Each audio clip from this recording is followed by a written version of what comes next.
Hello class 10th। तो बच्चों आज हम कोऑर्डिनेशन ज्योमेट्री जो 10th मैथ्स का चैप्टर है उसके फॉर्मूले और डिटेल्स पे थोड़ी बात करने वाले हैं ताकि आपको चैप्टर करने में हेल्प हो। तो बच्चों इस चैप्टर में आपको पढ़ना होता है एक तो डिस्टेंस फॉर्मूला, ठीक है। तो बच्चों जो डिस्टेंस फॉर्मूला है, जब आपको दो पॉइंट दिए हों, जैसे एक पॉइंट P है और एक पॉइंट Q है, इसके कुछ कोऑर्डिनेट होंगे x1 y1, इसके कोऑर्डिनेट होंगे x2 y2।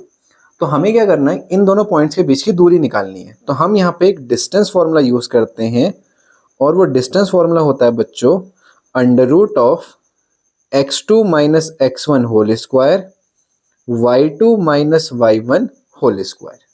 ठीक है बच्चों, ये डिस्टेंस फॉर्मूला होता है। तो ये ध्यान रखना, आपको ये तो पता है कि अंडर रूट के दो आंसर आते हैं, बट यहाँ पे जो भी आंसर आएगा आप उसको पॉजिटिव लोगे, नेगेटिव नहीं लोगे, क्योंकि डिस्टेंस नेगेटिव नहीं होती है। तो डिस्टेंस फॉर्मूला जब आप लगाओगे और डिस्टेंस निकालोगे तो उस समय आपको ध्यान रखना है कि डिस्टेंस जो होगी वो पॉजिटिव रहेगी। हाँ, एक चीज और याद रखेंगे आप इसमें कि अगर आपको यहाँ पे कोई पॉइंट फाइंड आउट करना है तो वो पॉजिटिव और नेगेटिव दोनों हो सकता है, बट डिस्टेंस जो होगी वो पॉजिटिव ही होगी। अगर टॉपिक में आता है इक्वी डिस्टेंस, इसका ये मतलब है कि जो दूरियां हैं वो बराबर हैं। तो फॉर एन एग्जांपल, हमने एक लाइन खींची और एक और लाइन खींची, ठीक है। यहाँ से मान लो A से B और B से C जो है वो इक्वी डिस्टेंस है। तो इसका ये मतलब हुआ कि आप A से B तक की दूरी को B से C तक की दूरी के बराबर लिखोगे। तो आपको अंडर रूट हटाना पड़ेगा, तभी क्वेश्चन सॉल्व होगा दोनों साइड पे। तो आप क्या करोगे, दोनों साइड स्क्वायरिंग करोगे। इस तरीके से आप डिस्टेंस फॉर्मूले का यूज करोगे। अभी बात करते हैं बच्चों सेक्शन फॉर्मूले पे। अगर हम सेक्शन फॉर्मूले की बात करें तो इसका ये मतलब होता है कि हमारे पास जो एक कोऑर्डिनेट, एक लाइन है, उसको एक अनदर लाइन जो है उसने डिवाइड करा, ठीक है। एक लाइन को दूसरी लाइन ने क्या करा, डिवाइड करा। तो यहाँ पे या तो पॉइंट ने डिवाइड करा, तो हमने पॉइंट मान लिया P। अगर ये है x1 y1 और ये है x2 y2, तो हम मान लेते हैं जो पॉइंट P है ये x, y था और डिवाइड करा किस रेशियो में, m1 रेशियो m2 में। मतलब आगे और पीछे का रेशियो आपने डिवाइड करके रख लिया। तो यहाँ पे बच्चों अगर आपको ये बीच वाली वैल्यू फाइंड आउट करनी है, ये x वाली, तो फॉर्मूला लगेगा m1 x2 m2 x1 m1 plus m2। क्या ध्यान रखेंगे आप इस फॉर्मूले में कि अगर एक जगह से 1 आ रहा है तो दूसरी जगह से 2 ही आएगा। 1 1 साथ नहीं करोगे, 2 2 साथ नहीं करोगे। तो m1 है तो x2 रखेंगे, m2 है तो x1 रखेंगे, नीचे m1 प्लस m2 रखेंगे। ऐसे अगर आपको y निकालना है तो आप करोगे m1 y2 m2 y1 m1 plus m2। इस तरीके से आप y भी फाइंड आउट कर लेंगे। अच्छा, अगर मान लेते हैं कि हमारे पास यही लाइन थी A और B और जो पॉइंट P था ये आपकी बार हो जाए मिड पॉइंट, तो बच्चों मिड पॉइंट का रेशियो होता है 1:1, ठीक है।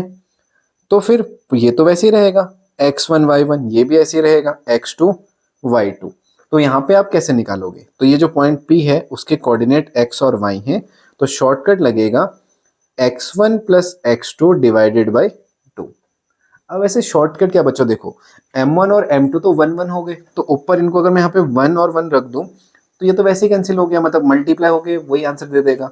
नीचे m1 प्लस m2 यानी कि 1 प्लस 1 तो 2 हो गया। ऐसे ही y निकालते हुए क्या करेंगे, x1 plus x2 upon, sorry बच्चों x1 नहीं, y निकालने के लिए y1 plus y2 divided by 2 कर देंगे। इधर से आपका y1 और y2 जोड़ के आपकी y की वैल्यू आ जाएगी, ठीक है।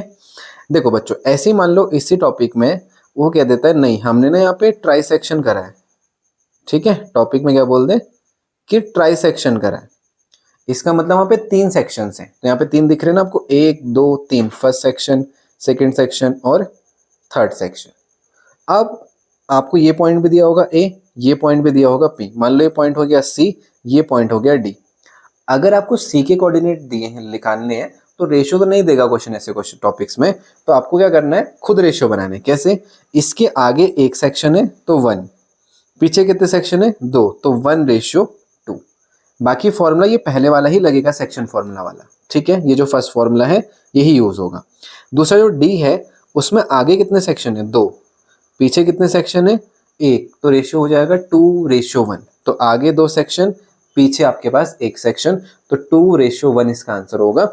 उसके बाद आप यहाँ से क्या करोगे, वैल्यू फाइंड आउट कर लोगे, किसकी, C और D की। तो C निकालने के लिए पहले x निकालना इस फॉर्मूले से, फिर y निकालना। सेम D के लिए भी यही करना, बस क्या चेंज होगा, M1 और M2 चेंज होगा, ठीक।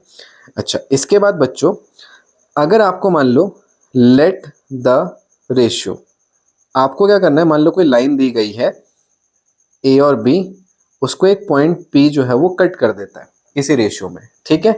बट वो रेशियो आपको नहीं पता, तो आपको वो रेशियो पता करना पड़ेगा। तो आप मान लेना उस रेशियो को K:1। इससे क्वेश्चन ईजी हो जाता है।